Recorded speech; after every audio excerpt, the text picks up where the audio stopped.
Good afternoon. Good afternoon. Can you tell me your name, please?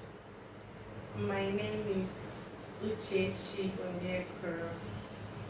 Um, I heard, okay, today somebody was saying I want to do IVU. I was like, today is Valentine period. I said, which one is IVU? Is it abbreviation for I love you or what?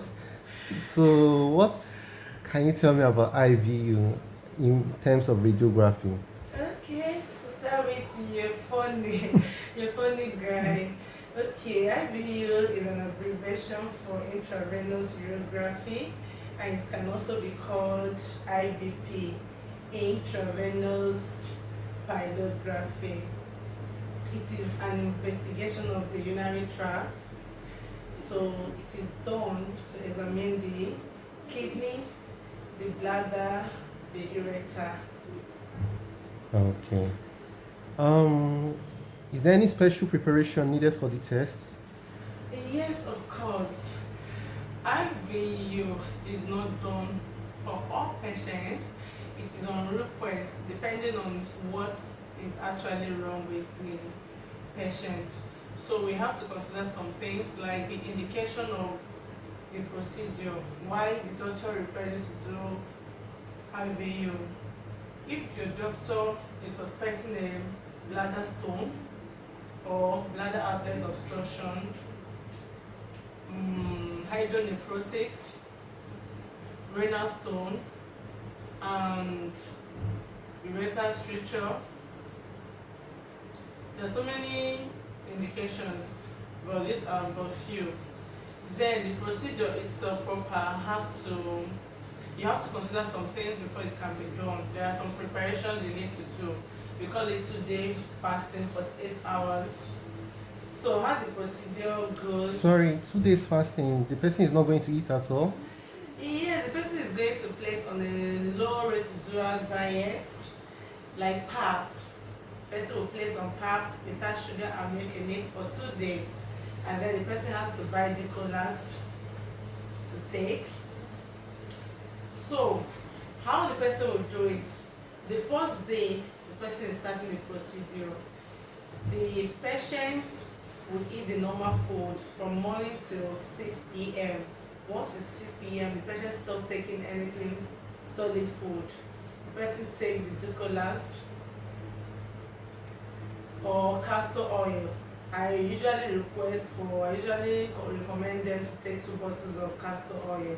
So the first day you're starting, when you eat your normal food, once it's 6 p.m., you stop taking anything food, then you take 1 bottle of castor oil, you mix with warm water.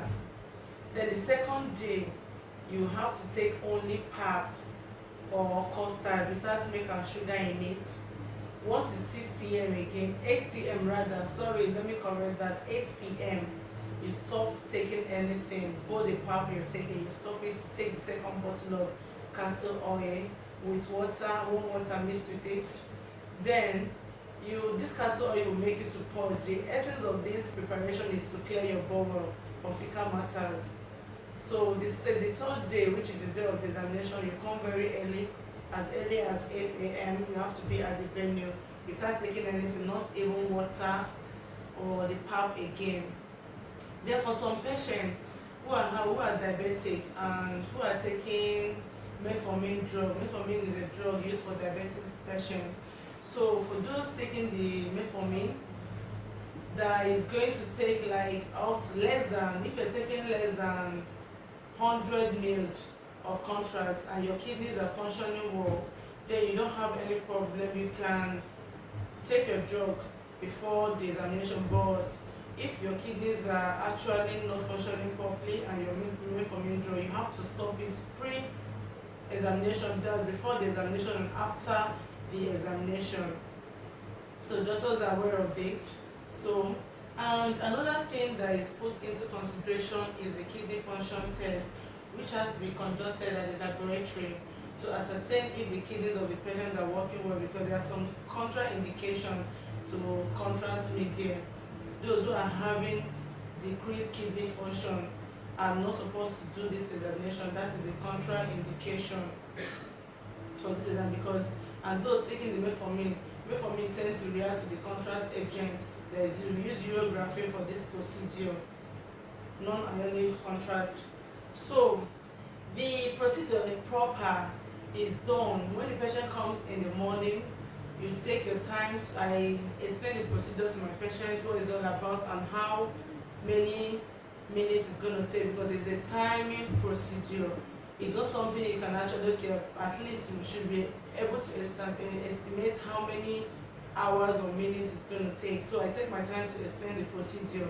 Like from the name, intravenous, you inject the contrast through the vein.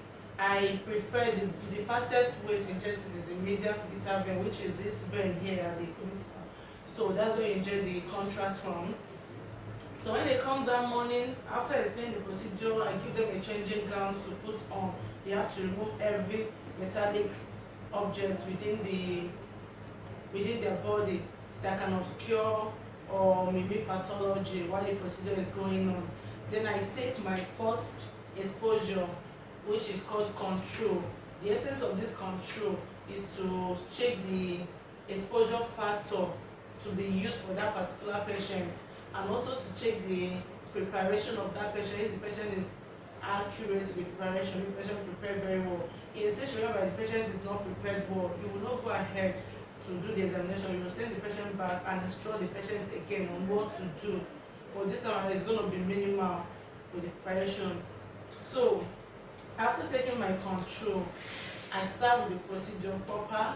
I check their weight. I ask them their weights. I will have a scale we use in checking weight too. So I have to check their weight, because the contrast is given according to weight.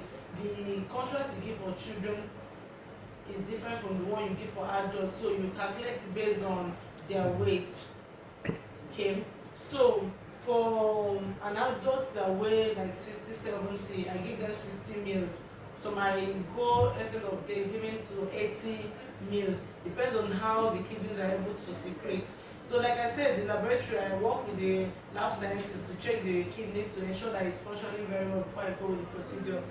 The first view I have to acquire while taking this IVU procedure is the control film.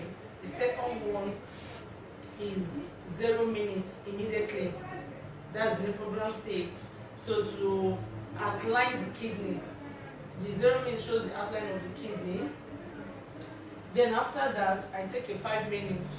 5 minutes, the person lies supine with the face facing up to the X-ray. So this X-ray to be turned like this.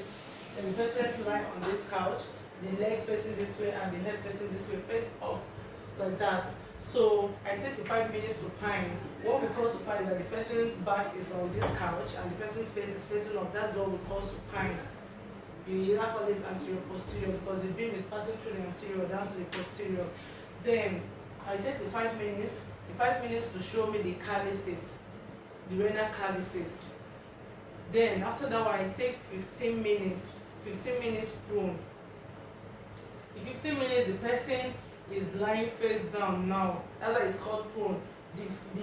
The front of the patient will be facing down while the back is up. It's called prone. You can use this method as a compression band in case if you don't have a compression band to stop the excretion of the urine into the bladder. So that the ureter will not carry it to the bladder, yes, so that you can achieve your So at this stage now, I should see the renal pelvis, this 15 minutes. After that, I do 15 minutes supine. Patient comes back on the supine position. I take a 15 minutes. Then we take 25 minutes. 25 minutes, how all these things are being calculated. If you take 5 minutes, to take the 15 minutes, you add extra 10 minutes to that 5 minutes you take, making it 15 minutes. You take prone and supine at the same time. Then you take 25 minutes. Adding 10 minutes to the 15 minutes you've taken before, making 25 minutes. You take the supine while the patient's face is facing up. So that one is the kidney proper. It shows both the kidney, the ureter, and the bladder. That's what that 25 minutes does. Then after that, the patient goes outside, start drinking water to fill the bladder. The bladder has to be filled, so we do a bladder view.